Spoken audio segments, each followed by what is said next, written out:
Hey guys, Sarah here. So I figured I'd give you guys an update on how my 4th year of vet school is going. It's been pretty hectic the last few weeks, I won't lie, but I'm feeling pretty good about it. I am a little scared for being out in real life and having all the responsibility on me, but I'm learning so much every day, and I'm finally getting to pull out the information that I've learned the last 3 years and actually use it and figure out, what's really important to remember on a daily basis and what's more something that I can look up, and yeah, just really applying everything. So, a little bit about how 4th year at the ABC works is there's a certain number of core rotations that everyone has to do, and there are a certain amount of blocks, which are 3-week periods, that we can fit our core rotations and our elective rotations and our external rotations, which are rotations outside of the school, into our schedule. May 1st was our first day of rotations. So we have a 3-week period starting on May 1st, that's block A. From there, it immediately goes to block B, then C, then D, all the way to block O. There is a period in the middle around Christmas time, beginning at the end of November and goes through all of December, where we have blocks X and Y, which is a 6-week period where we don't have any internal core rotations scheduled. It's just to recuperate from our licensing exam, which is held at the beginning of that period, spend time with our family, and so on. We can schedule external rotations during that time if we want to, which I actually have, but I digress. So right now I have just finished my first week of block C.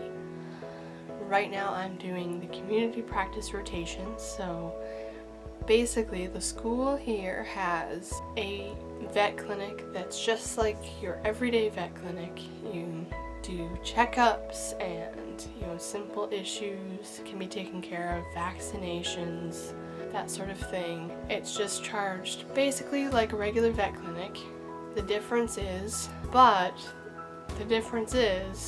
if there is something more serious that happens to your pet, for example, if they ate something they shouldn't have and they need special care around the clock and special surgery that requires board certified surgeons that really know what they're doing, and a general practice wouldn't be able to do that kind of surgery, all those people are right there. We just refer it over, goes down across the hall, animal's taken care of in a different department. Let's say your animal has a heart problem and they need a cardiac workup. We have the costs and the ability to refer to the cardiac department.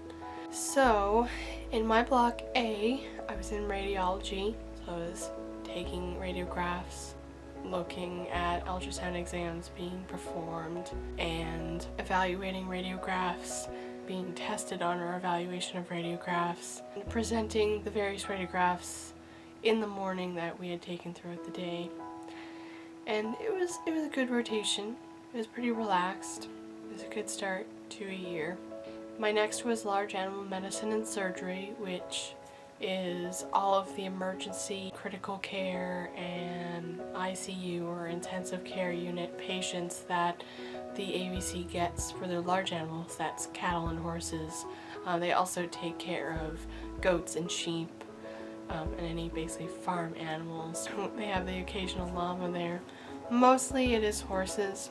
We have a racetrack in Charlottetown, and a lot of the horses come from the racetrack. Some of them are people's, pets and stuff too. Right now, I am in community practice, and it's really great. It's super busy. I basically get to school by 7 to 8 o'clock every day, and from there it's basically go all day. We're lucky if we get 15 to 20 minutes to sit down to eat a lunch. Now there's 3 of us in the rotation, so normally there'd be around 5. But you know what? I like it. The 2 other people in the rotation with me are really awesome people, and yeah, like I said, I'm learning a lot. All of us are assigned appointments in the morning, and our patients and our clients show up.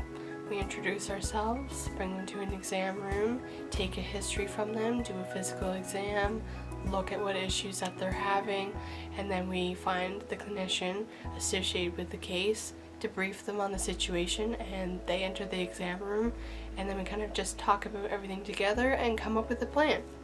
Sometimes they stay for further diagnostics in the exam room. Sometimes we ask them to admit their pet for a day or overnight or several days depending on the situation, and we basically develop a treatment plan for them, write notes on the case, and yeah, it's really fast paced in a different way than emergency medicine. I haven't done the emergency and critical care aspect of small animals medicine yet.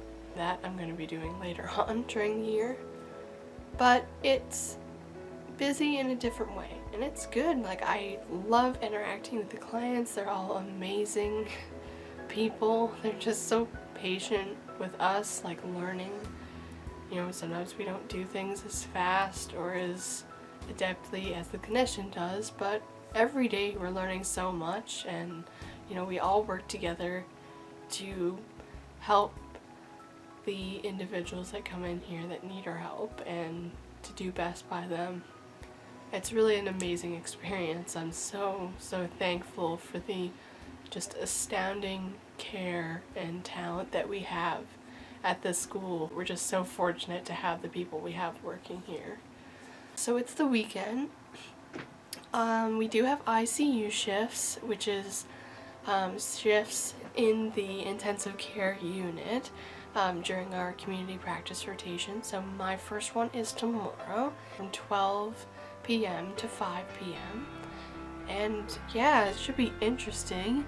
Basically, my day will consist of examining the patients, providing treatments on time, and being ready at a moment's notice in case an emergency comes in.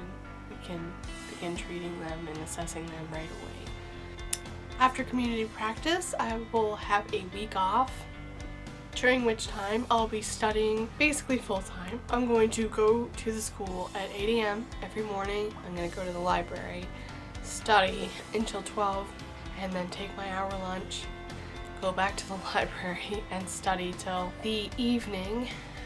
The reason I'm doing this is I can't stay at home and actually be efficient in my work schedule, because my bed is here and I feel relaxed here, and you know, when I come home I do want to just relax and chill, and my focus is divided.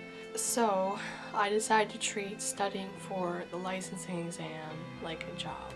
It's going to be essentially 8 to 5, and I'm going to work as hard as possible during that time period. I have a test bank service that's specifically tailored to this licensing exam, studying for the NAVLE, which is the North American Veterinary Licensing Exam. NAVLE basically is a test question bank, and they have a few thousand questions, and you just try to do as many of them as possible before the NAVLE happens.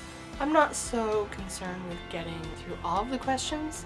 I would like to get through 80% of them, because if you do and you fail the NAVLE, they'll give you a subscription again for free.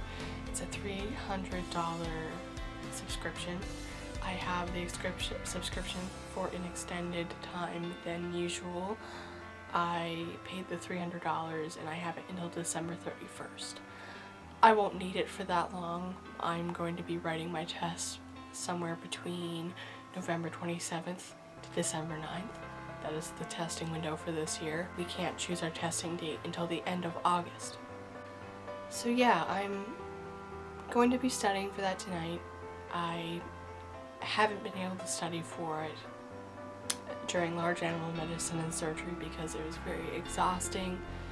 Working with large animals is very physical, and there were some really long nights. So yes, I didn't really do any studying for the NAVLE during that 3-week period. During Block A in radiology, I didn't do any studying because we have our final exams in 3rd year. Through the entire month of April, we have 10 exams for an entire month. It's a lot of work, it's a lot of studying, it's a lot of stress when you're running on 4 to 5 hours of sleep every night for over a month, trying to prepare for these exams. When it's finally over, you need a mental health break. Mental health is really important, and it's something that is a huge issue in veterinary medicine. There are increasing numbers of stories of veterinarians suffering from mental health issues, and unfortunately stories of people committing suicide in this field, and it's something that we need to be aware of. Everyone in this field, whether you're a veterinarian, a vet tech, vet assistant, or anybody working on the veterinary care team, compassion fatigue and mental health issues are a huge problem.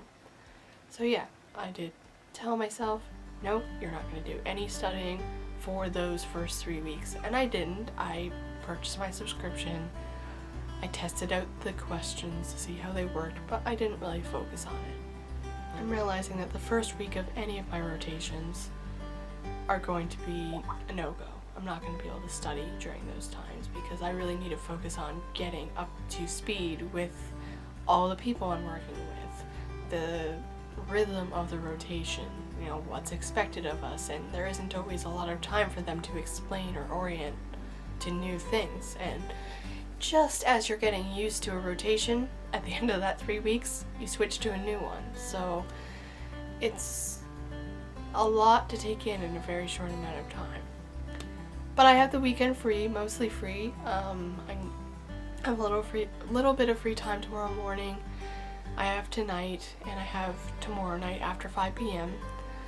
I'm going to, on Sunday, I have most of the day, I'm gonna go out to an island restaurant and country store with some of my friends in my class just to catch up and see how their rotations are going and get up to speed with that, because we don't get to see each other that often since we're all in different rotations at once right now. Just kind of see them in passing. So yeah, I'll hopefully get some studying done this week, and I'll definitely be working really hard the week after that where I have the free week, and the week following my free week I do have a rotation for 1 week at Abequate Animal Hospital, which is a local veterinary clinic here in my town, and it's really well known for its dentistry, so I'm really excited about that. And I have another free week following that, which is going to be the same 8 to 5:30 time period where I'm going to treat my NAVLE studying as a full-time job. And then after that I have a nutrition rotation, and I'm really excited about that. I can't wait to talk more about what's going to happen with that, and when we're getting closer to it, I'll do another vlog talking about my interest in nutrition, and that's kind of its own story altogether. So I hope you enjoyed this video, and tune in next time for more vet student life vlogs. See you later, guys!